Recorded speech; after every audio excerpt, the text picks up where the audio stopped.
everyone, my name's Lily and I'm the book reviewer behind Utopia State of Mind, and today I'm going to be sharing with you my picks for January Librofm's sale for January.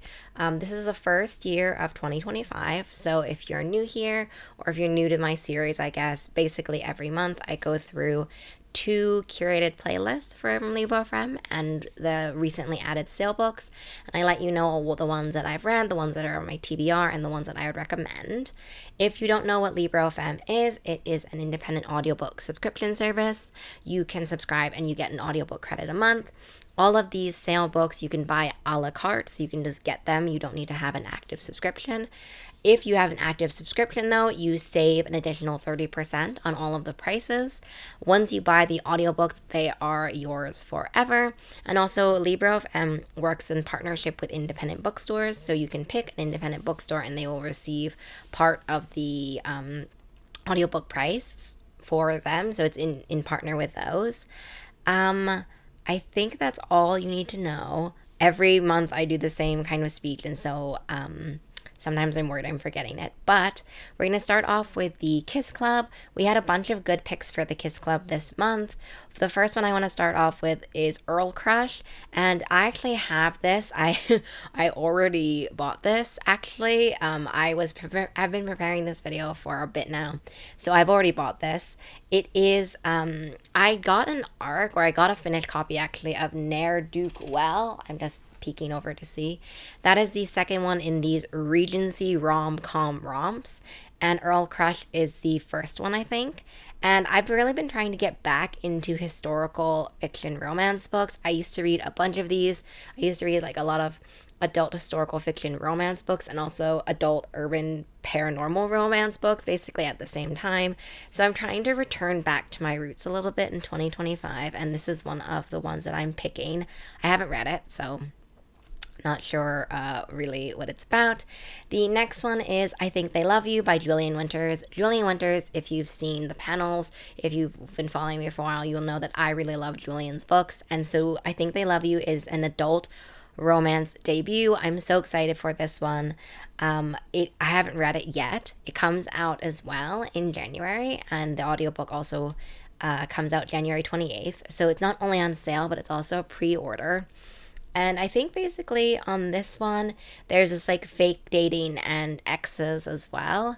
And so very excited for this romance debut. The next one, which I also bought, but I bought it in December, I think actually when it was also on sale, which is When the Moon Hatched. Please let me know down below if you've read this book. I want people's thoughts because I feel like I've seen so much hype over this one, and in a polarizing way. I've either seen people love it or hate it, and I don't know how I'm going to feel about it. I'm very skeptical. Know nothing about it except there are a bunch of gorgeous special editions. Everyone's hyped about it. It's a fantasy romance, basically. It's dual perspective narrator, at least, or dual narrator, so I am intrigued by that one. And yeah, it just is like so much hype. I'm not sure if I'm going to like it. As I said, I already bought it. I bought it in December, so if you tell me it's awful, not a big deal, I guess, because I already bought it. And next we have Overdrive, which is, I've mentioned some of this Off-Track series by Esha Patel a while before. And Overdrive is it says Off-Track series book number 0, so I don't know if it's a prequel, maybe. But basically, the Off-Track series are all kind of about racing. Not all Formula 1, but kind of racing in general. And so I'm intrigued by this one. I did a whole video of Librofm sales, basically, where it was also like F1 romances, which I haven't read any of them, so don't come for me. I haven't read any of them, and I want to. And this series has been consistently on sale at various points, but it's also one that I think I have some of the series as well. So I'm not sure if I'm going to pick that one up. I think I have the book already of Off Track, which also says Off Track series book 0, so I'm not really sure what's happening. But I'm very tempted to pick up Overdrive. So we'll see. I haven't bought it yet, but I could be persuaded. And the last one in the Romance Kiss Club playlist is The Perks of Loving a Wildflower. I was going to say wildflower. Wallflower by Erica Ridley. Erica Ridley is one of these authors that I've seen a lot of books from that I've wanted to read. Historical fiction, romance series. And as I said, this is like an author I kept seeing over and over again. Then I'm finally like, okay, maybe I should actually read it. I'm very, very tempted into this also because it is narrated by Moira Quirk. If you see me talking about this series or favorite books I've read in the past year, which feels weird to say, but in the past year, you all know that I've started to find audiobook narrators that I really love and read all of their other books that they've narrated, even if they're not normally my thing or if I'm not normally as interested in the actual book. And I found some really surprising discoveries. Moira Quirk is one of the audiobook narrators I discovered in 2024 that I really loved. So I haven't bought this yet, but it is basically in my cart already, and I wanted to mention that. And finally, I'm going to go to the YA Club. There were a bunch of YA Club picks, so let's just jump into it. The first is The Art of Losing by Lizzie Mason. This is such an emotional debut. I know in the first kind of part of this video, it featured a lot of books I haven't read, so I didn't really have anything as much to say about it, but I've read The Art of Losing. It is like this emotional debut about addiction and loss and sisterhood, and I really loved the way that it just feels so emotionally charged. It feels cathartic, it feels grief laden, but it also kind of talks about sisters and family and like when family members that we really love do things that we really hate and how do we reconcile with that. And I really loved this book. Next, we have Bright Burning Stars, which I feel like I don't read enough books about ballet. Maybe this is my fault. I really loved I Feed Her to the Beast and the Beast is Me that I read last year. Bright Burning Stars, I think I read when it released, which it was in 2019, so it was a while ago. I don't remember everything about it, but it is ballet meets thriller. So basically, if you really loved I Feed Her to the Beast and the Beast is Me, which has a similar ballet meets thriller vibe, maybe you should go and read this backlist book because it was really, really fun and really thrilling. Not only is it blurbed by Nova Rensuma, Nova Rensuma is an author that I really enjoyed, but basically it's about kind of like this fierce love and passion for dance, which is also similar to the other book, but it has kind of this mystery thriller aspect to it, and you're really asked in this one kind of what people would do for ambition and what people would do for their goals, specifically success. I think that we often see that theme and ballet tied together because the worlds are so cutthroat, the competitive nature, the way that like you are forced to kind of sacrifice at every level of your life. And so I think that sport specifically lends itself very well to that theme. The next one is one I have not read, and it's by Any Other Name by Aaron Cotter. And actually, that name, the reason why it's here, that name reminds me of a different book from this author that I don't know if it's like that author is coming out with a book. I think it's that author is coming out with a book. I already have the NetGalley arc of that one. So I saw this one, which is a previous early release, and was like, oh, it is also a queer historical fiction, and I cannot get over anything related to Christopher Marlowe and Shakespeare and that kind of thing. It's just something that I've really been interested in from a very young age. Maybe I inherited it from my parents, basically. And so in By Any Other Name, which obviously has like a theatrical ode title, it features two characters who are trying to solve the murder of Christopher Marlowe. So very, very excited for this one. I've put that one already in my cart. The next one is Seven Faceless Saints, which I really enjoyed. I think if you really love narrators who are struggling with power and struggling with like what it means to be powerful and what society thinks about powerful people, then Seven Faceless Saints might be something you should read. It features 3 narrators, which I really, really enjoy.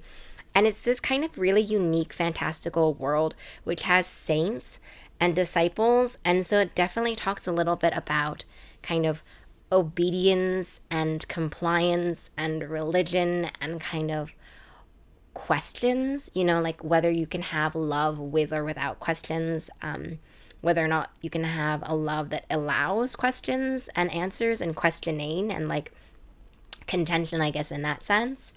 And so that is kind of one of the themes that I really loved about Seven Faceless Saints. And it actually has, it is a series. So there's another book, I think it's just a duology, and it's Disciples of Chaos, in case you really, really like Seven Faceless Saints.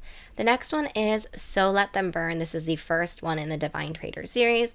The second one is coming out very soon, I think. But if you really love books where sisters kind of have to get into it, and also dragons. I don't remember there being, oh yes, there are dragons. I was like, I don't remember there being dragons, but then I remember people can ride dragons.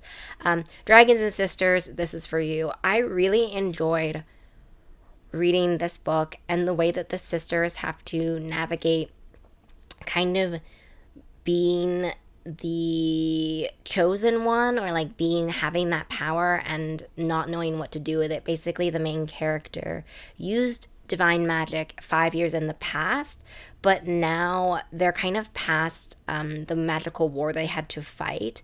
And so she has this role of being a legend, but since it's been so many years and since that was kind of derived from magic, she isn't necessarily sure how she like functions in this post world, I guess. And so basically she's also trying to help her sister, who's trying to break a bond that she has with an enemy dragon. So that's where the dragons come in. I'm really excited for the audiobook. I got it as an influencer audio advanced listening copy from Librofm, so wanted to mention that. We also have The Girl in Question, which is the sequel, I think, to The Girls I've Been. I haven't read both. I'm very sorry. I have been really slacking on YA thrillers in 2024. And basically, The Girls I've Been is a psychological thriller from Tess Sharp. I've really enjoyed the Tess Sharp books I've read in the past, which is why that was on my DVR.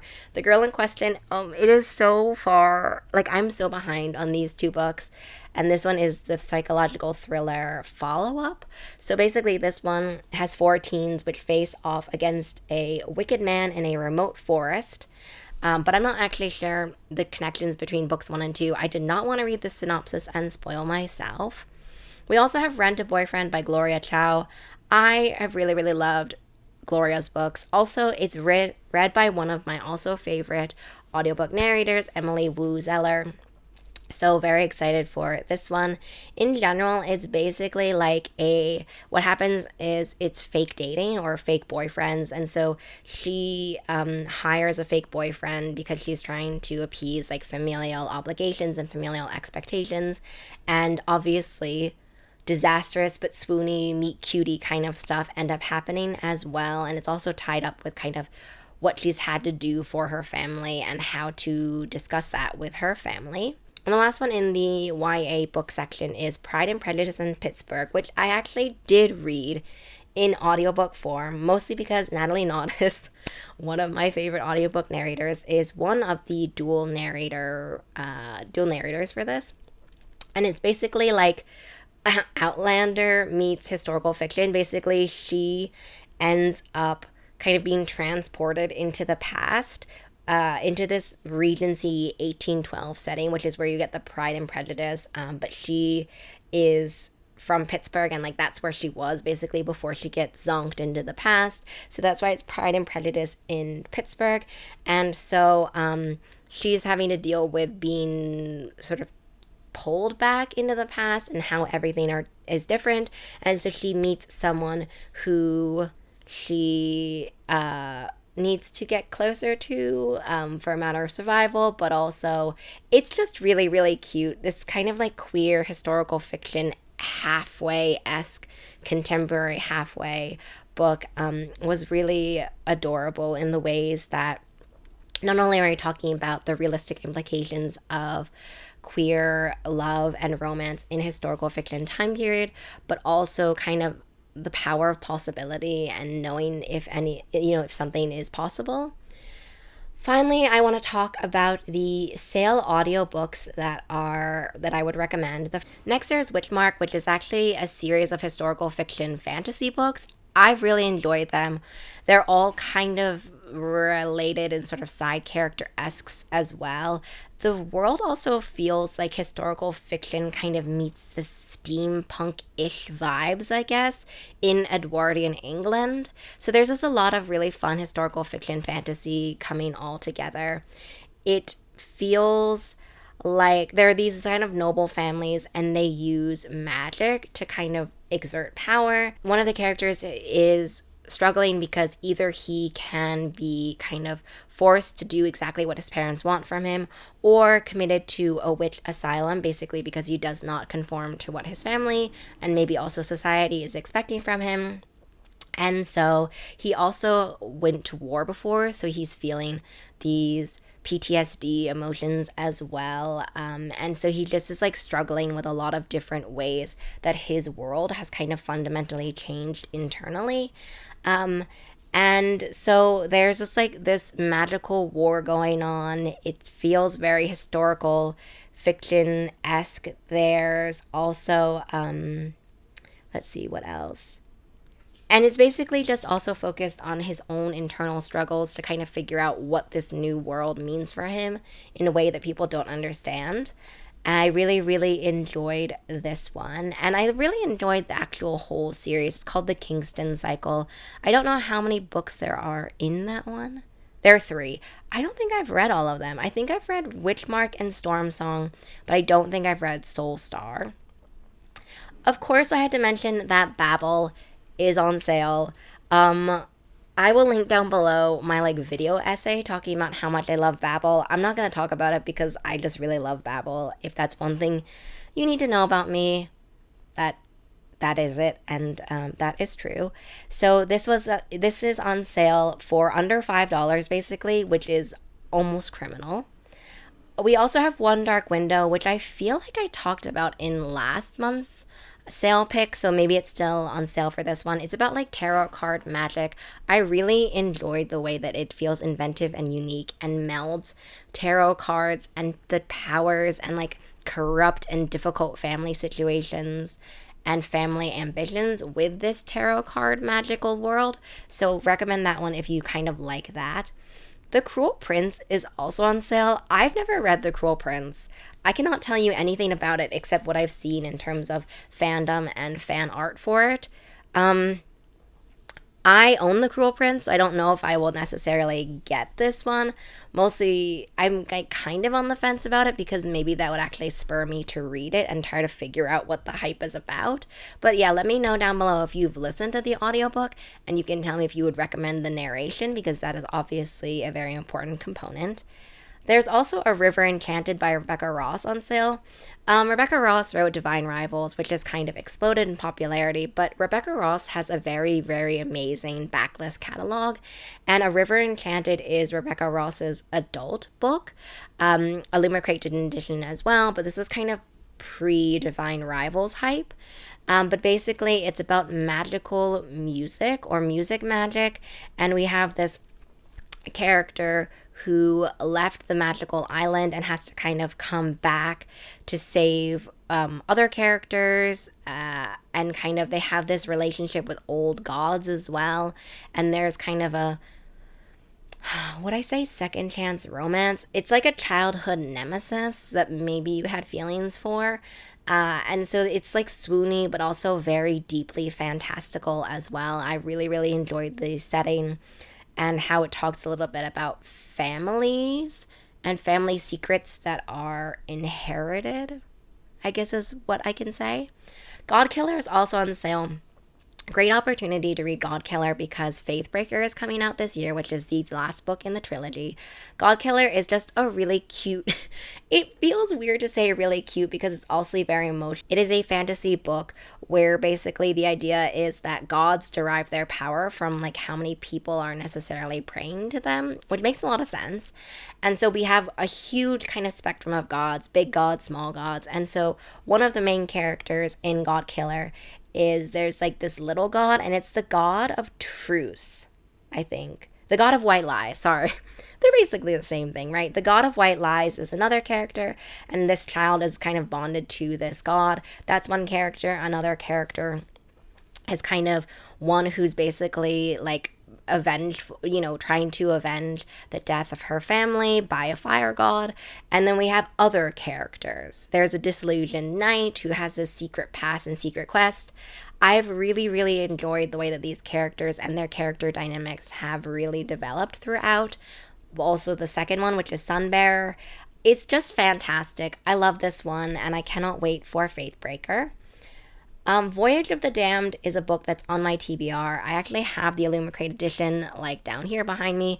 It's basically like this magical queer cruise, basically, with a murder mystery as well, kind of in it. It's so much up my alley that I don't understand why I haven't read it, and I think it was because I didn't get an arc of it. I was really hoping. I didn't get one. I got my Illumicrate one, and when you put a book on your shelf and you're kind of like, oh, I want to read it, and then you don't, and then it kind of piles up. That's Voyage of the Damned for me, and so, yeah, I'm mentioning it because it just sounds really fun, and I don't know why I haven't read it. And the last one I want to talk about, which I've saved a really, really good one for last, and it's Kindred by Octavia E. Butler. I deeply love Octavia E. Butler's stories. I've been reading her for a very, very long time, whether that be short stories, whether that be the Xenogenesis trilogy, the Parable of the Sower trilogy. Wow, so many books I've read by Octavia E. Butler, and Kindred is one of the ones I read early on. It was actually adapted to a graphic novel, I think also to like a TV show, I think basically.